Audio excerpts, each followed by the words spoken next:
नमस्कार दोस्तों and welcome back to my channel जहां आपको मिलता है सिर्फ और सिर्फ एंटरटेनमेंट। और आज मैं लाया हूं वन वर्ल्ड अंडर डूम का प्रीलूड इशू जिसका नाम है फैंटास्टिक फोर। इस इशू में हम डूम क्या करने वाला है इसके बारे में जानेंगे और फैंटास्टिक फोर इसमें क्या भूमिका निभाएंगे ये भी पता चल जाएगा। तो यार अब तक आपने देखा कि ब्लडहंट के इवेंट के बाद ना चाहते हुए भी डॉक्टर स्ट्रेंज को अपना सॉर्सर सुप्रीम का टाइटल डूम को देना पड़ा ताकि वो सारी वैम्पायर्स को खत्म कर सके। और अब 616 का नया सॉर्सर सुप्रीम है और वो है डॉक्टर डूम। तो अब आगे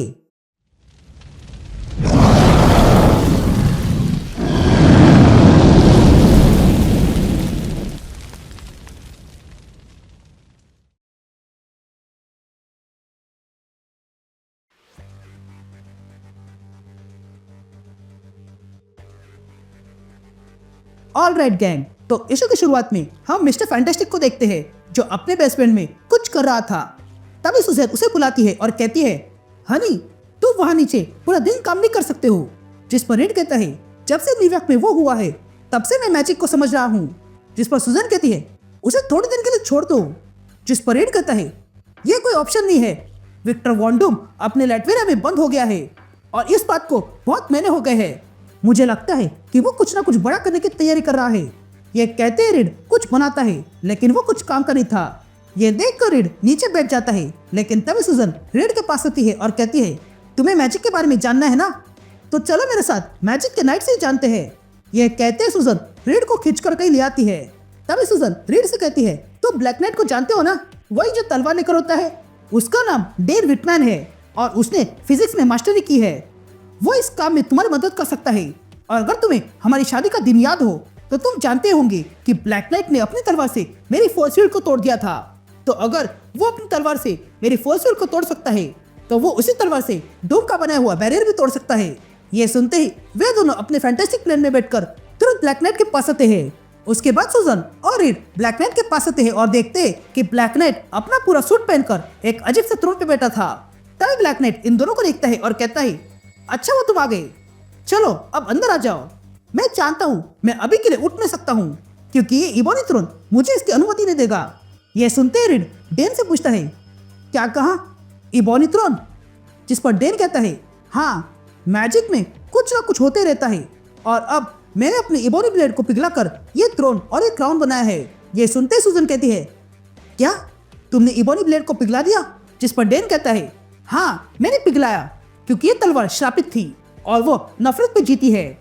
ये तलवार तुम्हें ताकत देगी पर तुमसे तुम्हारी आत्मा छीन लेगी। जिस पर रीड कहता है, हम यहाँ तुमसे वही इबोनी ब्लेड मांगने आए थे ताकि हम उसके जरिए लैटविया के बैरियर को तोड़ सके। जिस पर डेन कहता है, इसमें तो मैं आप लोगों की मदद नहीं कर सकता हूँ पर मैंने इस ब्लेड से जो थ्रोन बनाया है मैं उससे छुपे हुए सच जान सकता हूँ। क्या तुम ट्राई करना चाहते हो? जिस पर रीड कहता है, नहीं मिस्टर विटमैन।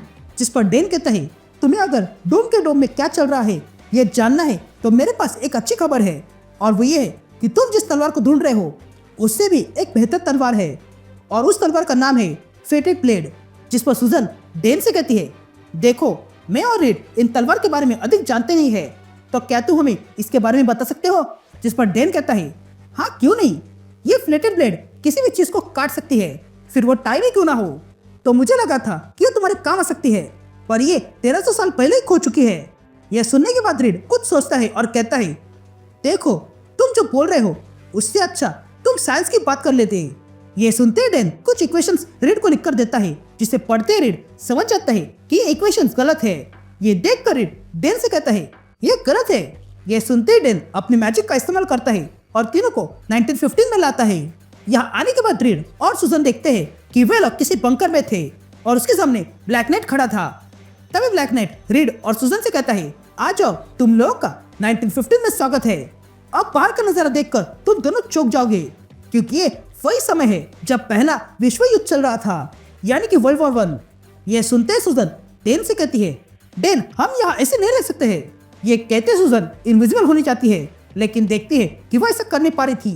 तभी डेन रीड से कहता है, तुम भी अपनी पावर्स यूज नहीं कर पाओगे और मैं जानता हूँ क्यों, पर उससे पहले मिरर में अपना चेहरा देख लो। यह सुनते रीड और सुजन उस मिरर में देखते हैं कि वो वहाँ पर अपने असली रूप में नहीं थे बल्कि किसी और सोल्जर के शरीर में थे।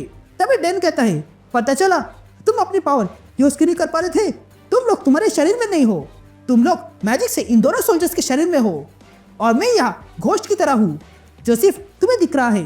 जिस पर रीड डेन से पूछता है तुमने ऐसा क्यों किया, जिस पर डेन कहता है अब और सवाल मत पूछो, यही समय है इस तलवार को लाने का, क्योंकि इसके बाद तलवार कहीं गायब हो जाएगी।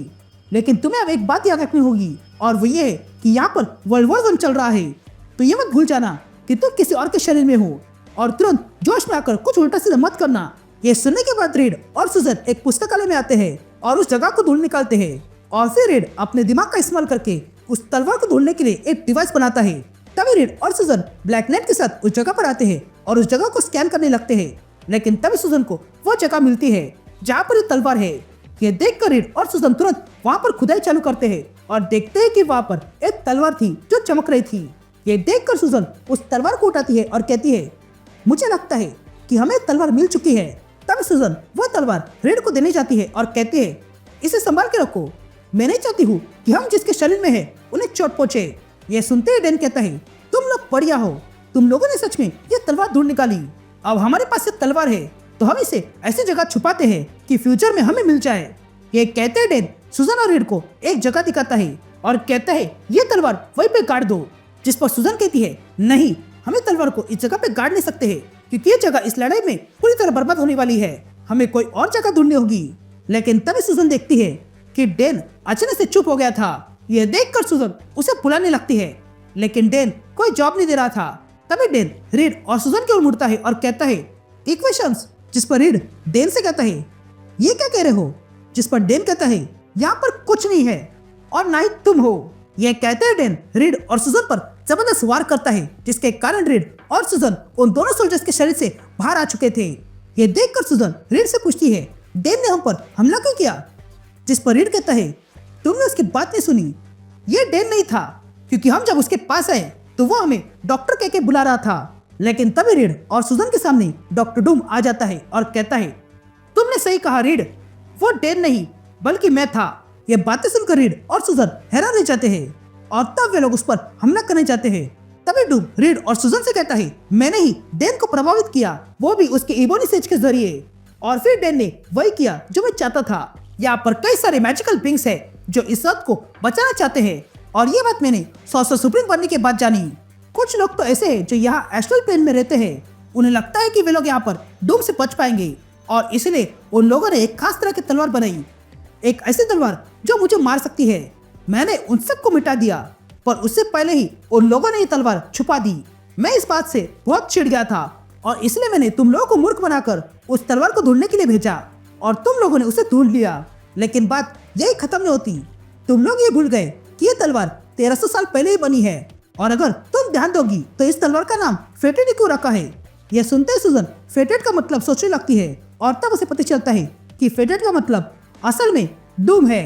तभी डूम कहता है ये एक वेपन है जो मुझे चोट पहुंचा सकता है, पर मैं तुम्हें थैंक्स कहता हूँ क्योंकि तुमने तलवार मुझ तक पहुंचा दी और मैं तुम्हारा इसके लिए कर्जदार हूँ।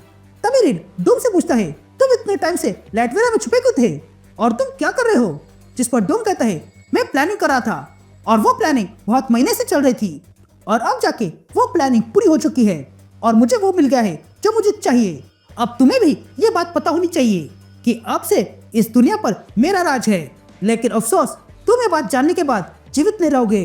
ये कहते डूम रीड और सुजन को एक बबल में कैद करता है और फिर उस बबल को छोटा करने लगता है। यहाँ सुजन और रीड को घुटन होने लगी थी, लेकिन तभी सुजन को डेन की बात याद आती है और वो रीड से कहती है रीड डेन की बात याद करो, उसने कहा था इक्वेशन। यह सुनते रीड वो इक्वेशन याद करने लगता है और तब उसे समझ में आता है कि डेन उस इक्वेशन के जरिए मदद कर रहा था और तब रीड जान जाता है कि ये कोई इक्वेशन नहीं बल्कि स्पेल है जो डेन ने उन्हें बचाने के लिए दिया था। ये जानते ही रीड उस स्पेल को पढ़ लेता है जिसके कारण वे दोनों वहां से टेलीपोर्ट हो चुके थे। तभी देखकर डूम कहता है बस तुम इतना ही कर सकते हो रीड, मैंने तुम्हें यहाँ आधे साल तक रखा था और इसमें तुम बस भागना सीख गए, ये फैंटास्टिक फोर किसी काम के नहीं है। ये कहते डूम वहां से चले जाता है। यहाँ रीड और सुजन टेलीपोर्ट होके न्यूयॉर्क आते हैं, लेकिन तभी वहाँ वे दोनों कुछ देखते हैं और हैरान रह जाते हैं क्योंकि वहाँ के हर एक स्क्रीन पर अब सिर्फ और सिर्फ डूम ही था। ये देखकर वे दोनों चौंक जाते हैं।